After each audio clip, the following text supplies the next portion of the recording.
Welcome back, everyone, as we continue our 3 sides of excellence. So you say you want success, but do you want the work that comes with it? Because talent is loud. Dreams are exciting, but work ethic, that's quiet. It's early mornings, it's late nights, it's doing the reps when no one is watching. Work ethic isn't grinding yourself into the ground, it's about showing up consistently long after motivation fades. And today we're going to be diving into work ethic and we're going to talk about networking. So, welcome back, everybody. I'd love it before we get started if you could just hit subscribe. That would be amazing. We are talking about 3 sides of excellence. This is a training that I have been doing for a long time. It has helped so many individuals mastering their craft and really getting the excellence that they want, having the success level that they truly desire. So, on Tuesday, we talked about mastering your craft being one of the sides of excellence. Today, we're going to talk about the other 2 sides, which is your work ethic and networking. So let's dive into work ethic first. Now, the first thing that I want to do is I want to talk about dividing work ethic into 2 categories. Most people, if I say to you work ethic, what is the first thing that comes to your mind? It's about the things I talked about, right? Repetition. It's about working hard. It's about spending the hours. It's about consistency. It's about time management. It's all of those things, right? It's having a good work ethic, showing up, doing good quality work. That is part of work ethic. But the other part to work ethic is your character. And many people do not consider this part of their work ethic. And it is equally as important as the hard work that you do is what kind of person are you? Because you can work really hard, but if you're kind of a jerk, you're not a nice person, people probably are not going to want to hang around with you. They're not going to want to do work with you. They're not going to have a level of respect for you. And eventually that is going to cause you harm. I know in the acting world, for example, you can be a great talent. You can sing phenomenally. You can have great acting skills, and you might land that first big job. But if you are difficult to work with, if your ego is bigger than everybody else's in the room, if you're unkind to the other actors, if you're unkind to the crew, you're going to get a reputation of somebody that is difficult to work with, and you might not get that second and third or fourth chance. You might not go on to have a long-term career. So your character ends up being equally as important as the hard work that you're willing to put in. So let's take a dive into what it means to have really good work ethic. So one of the first things is discipline. So having good work ethic does take discipline. It takes showing up. It takes doing and getting done what needs to get done, not cutting corners. It's doing good quality work as well, going completely to the end to make sure that something is done right. Number 2, it's persistence. So you don't give up. Having a good work ethic isn't throwing in the towel when things get tough. And for a lot of people, that's their first reaction or gut reaction is, you know what, this is just too hard. And I want you to always say to yourself when you start to feel like that is, you can do hard things. So that is sometimes when I am feeling overwhelmed or I am feeling like, oh my gosh, this is just too hard. I stop and I say to myself, you can do hard things. You've done much harder things than this, girl. So come on, let's go. And then I talk myself right around out of it. So we're all capable of doing hard things. So you have to acknowledge that. And the other thing is that you have to do good quality work. Don't try to always be cutting corners and doing things halfway. So unfortunately, there's a lot of people that do that. You've got to be willing to take initiative. So don't sit around and wait to be invited. And take initiative. Be the person that raises your hand. Be the person that volunteers. I can remember when I was in sales, this is really how I became a professional speaker, if we want to be really super honest about it. And I can remember being a nervous wreck. I would be at a meeting and we'd be at a sales meeting and somebody would say, "Who wants to share something exciting that happened this week?" That's always sometimes the way that a meeting was started. And a lot of people wouldn't raise their hand because everybody's thinking inside of themselves, like, well, what I did wasn't anything exciting or what I did wasn't anything special. Man, I would always raise my hand. I had something exciting this week, and whatever it was, I would share. So if somebody would say, we're going to break into 4 groups and we're going to need a leader from each of the 4 groups, I would raise my hand.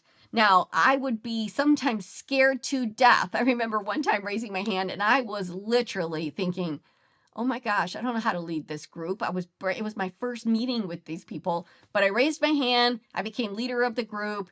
I was the facilitator of the group. And then I took everybody's ideas and presented in front of the room what our best ideas were.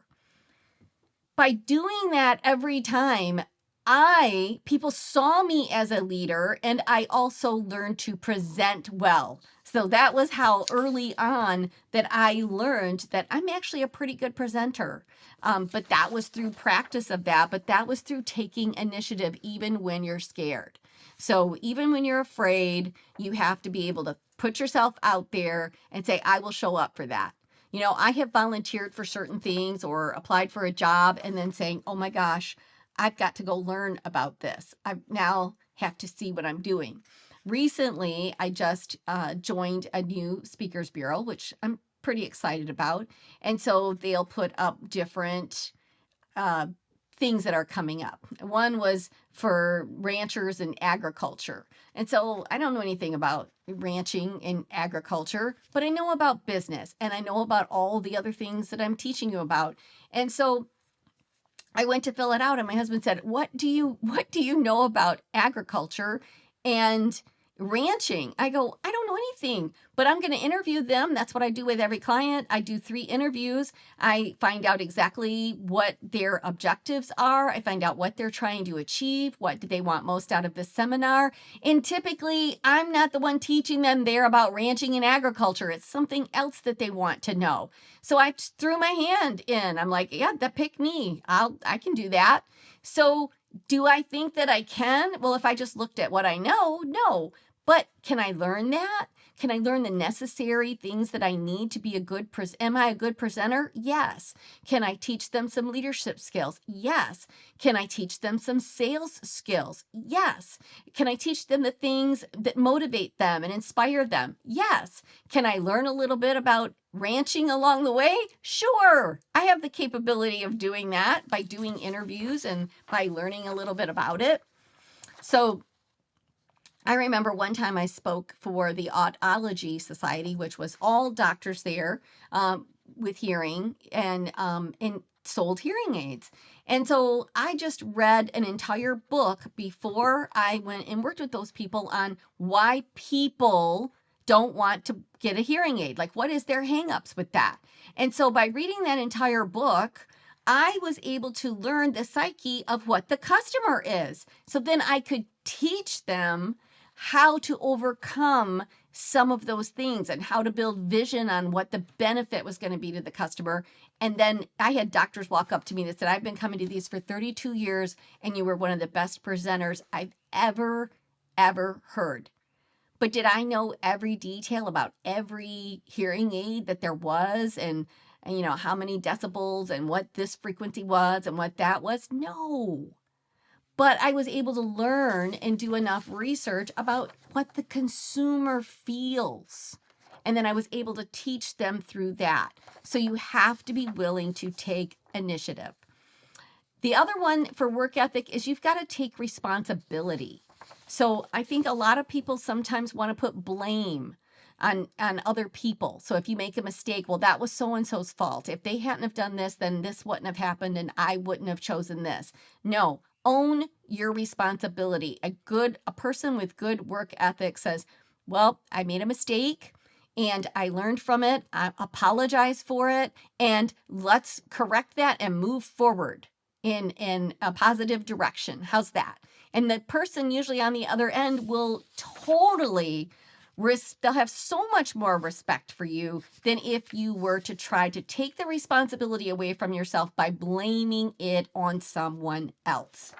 So that is a really important factor. And number 5 for good work ethic is take pride in your work. So that means this will help you. If you take pride in your work, then you're going to do better work. You're going to do quality work. Don't ever look at something and I hate when I hear this from people and I don't want to keep saying young people, but it's usually people younger than myself. They're like, well, it's good enough. Well, we're not striving for good enough. We're striving for it to be the best it can be. So that is what good work ethic is. So let's talk about the character of good work ethic. So the number one thing of good character is integrity. You need to be honest and trustworthy, because if people want to do business with you or be in a relationship with you, they've got to know that they can trust you and that you are honest. Because if people feel for a minute that they can't trust you or you're not honest, then they're going to shy away from an ongoing relationship, whether that's in personal or in work. You need to be reliable. So if you say that you're going to do something, don't try to squirm out of it. Don't sit and go, well, I said I was going to go, but I don't really feel like it now. Or I said I was going to do that for that person, but I don't know if will it really matter? That's not good work ethic. And pretty soon you might think that it didn't really matter, but the person that you slighted or that you didn't show up for or take responsibility for, they're going to remember it. There's people that always cancel on you at the last minute. Pretty soon you get to be known as the person in your group. I knew they would cancel. They always cancel. They never show up for anything. Do you want to be that person who people are talking about behind your back? Like, you don't. You want to be the person that people are like, well, I know you can count on them. They're always good to their word. Their word is going to be solid. Their word's solid. That's who I want to be. I want somebody saying that my word is solid and knowing that they can count on it. The next one is kind. There is never, ever a reason to be mean to people. If we will always lead with kindness, you will always end up doing the right thing. Even when people are making you uncomfortable, even when you might not agree with something, you can disagree with people and still be kind at the same time. You can. And when we go out of our way to be kind to people, people feel that.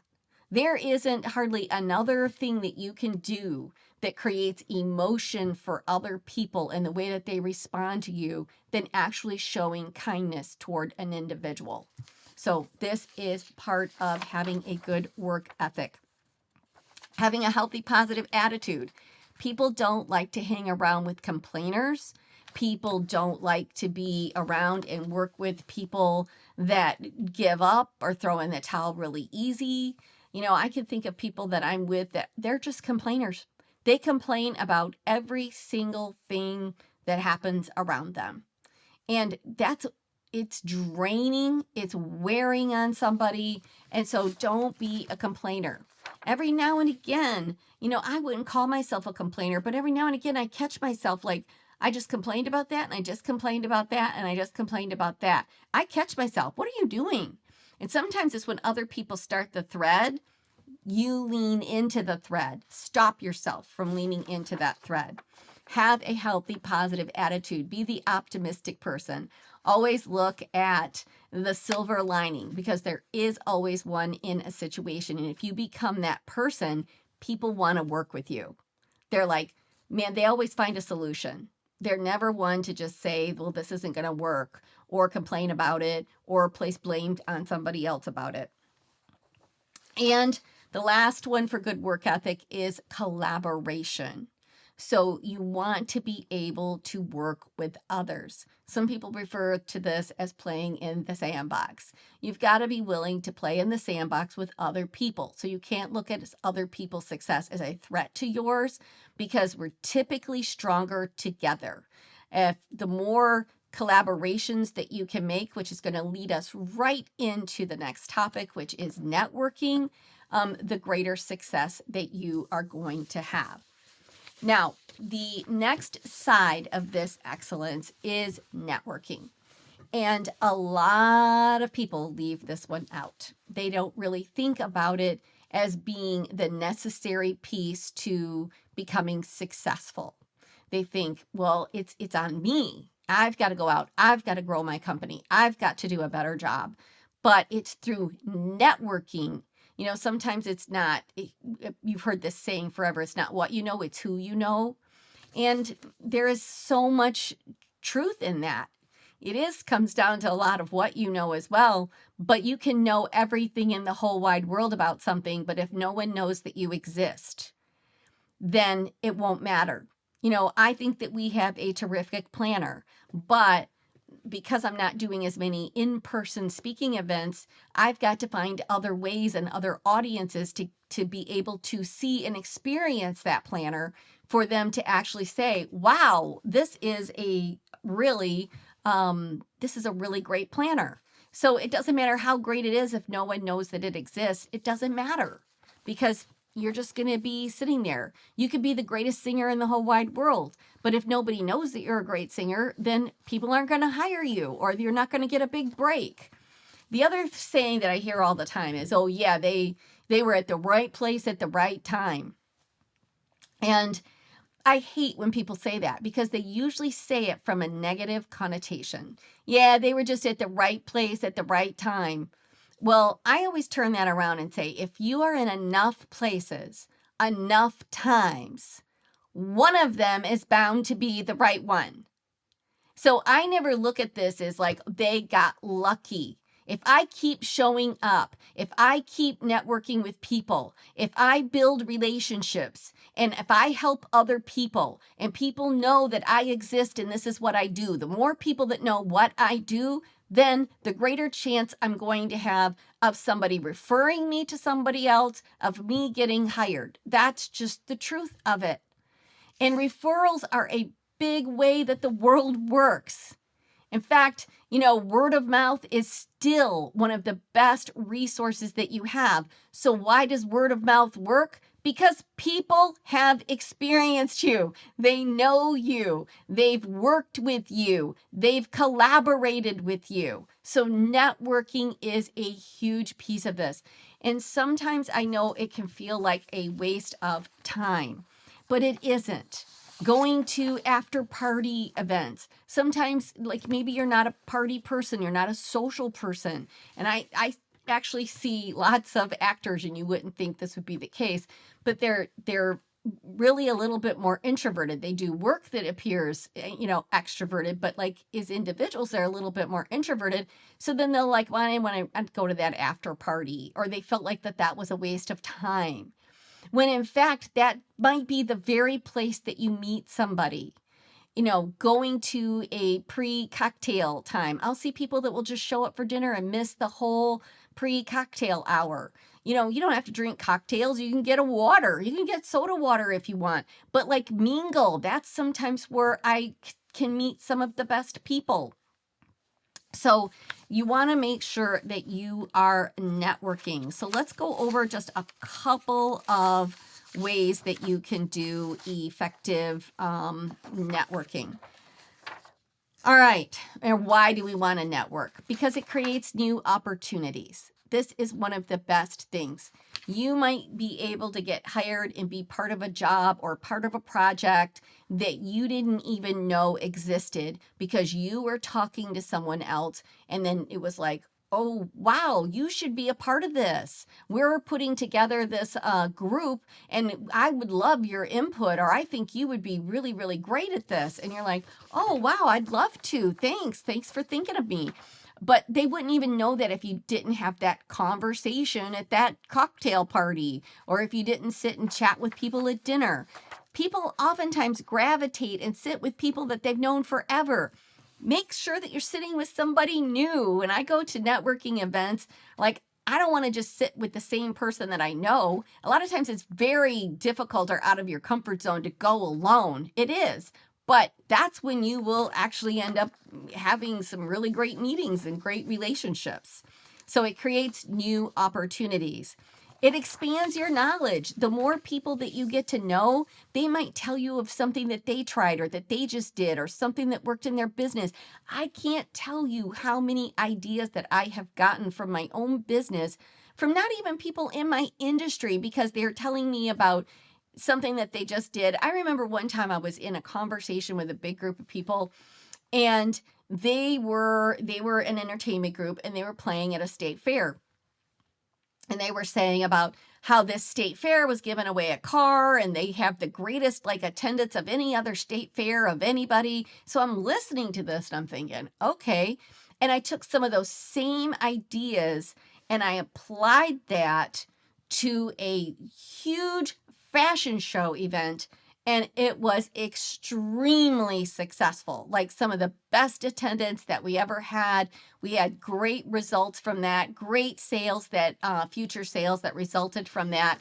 And I got that whole idea because of the band that was playing at this state fair event. So you have to be able to take ideas and you have to morph those ideas into. So I learned, I said, well, how did they set that up? Well, then what did they do? I learned all the details of how they worked that state fair behind the scenes. And then I was able to take those same principles and I was able to apply them to the event that I was doing. And it was probably one of the most successful events that I put on. And it was simply because of networking with that other individual. That's it. Plain and simple. So you want to make sure that you are doing that. So expands your knowledge. It builds strong relationships. I have built and I've been able to help people out. Like, so you in a relationship of networking, you want to be able to bring value and as well as take that value, right? So it's an exchange of value that you are giving.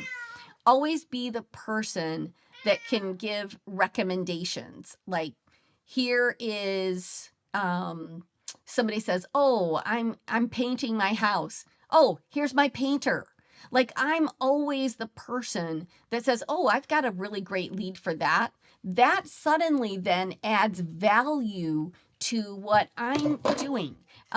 It 100% adds value to me as a person, as the go-to person. Like, they just know everything. So they might call me when they're looking for something else. This builds a relationship so that hopefully I'm going to be that person that they refer to someone else. And that's what you want to be. It increases your visibility and your confidence. The more people that you get to know, the more people that are going to say, wow, I'm so glad I met you. This was really terrific. And then you've built a new friendship or colleague relationship that is really great, and that will boost your confidence. The more people that you know and the more people that know what you do and that you're really good at what you do, then that's going to be, your name is going to come up in that conversation. And the last one is it opens doors and supports it opens doors and supports other resources. So friends, one of the things that I have in my planner, so you've heard me talk about the planner, but I put this in there on purpose, is 3 contact times every day. So one of the things that I try to do at least 4 days out of the week is connect with people. So one can be a new person, one is a person I haven't chatted with in a while, and one person might be somebody that I'm currently working on a project with. So I want to have 3 connections for Monday through Thursday. That allows me to always be trying to meet new people. It allows me to stay connected and strong with the people that I've known for a while, because really great conversations come up with that. You know, I just talked with somebody because they made a comment on one of my posts the other day, and I appreciated the comment that they made. And then I said, hey, how have you been? And they wrote back, good, how about you? And I hadn't probably talked to that person in 3 years. And so I said, let's set up a time to chat. We set it up for the very next day. And we ended up chatting for like almost 2 hours, but I've got so much really awesome information as they did for me. And we were able to talk and collaborate, and it built my confidence level back up in different areas. It taught me some things that I didn't know. I taught her some things that she wasn't aware of. We both walked away from that conversation being richer for it. So I cannot describe enough to you how important networking is.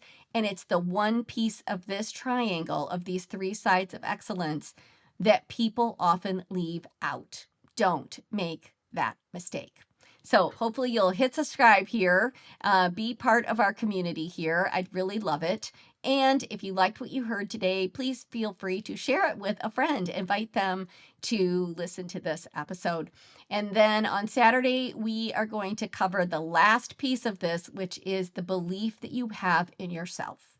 And really, folks, that is something that everyone needs to have, and everyone struggles with at times. There's even the strongest confident people can struggle sometimes with that belief in themselves. So I hope you'll tune in for that.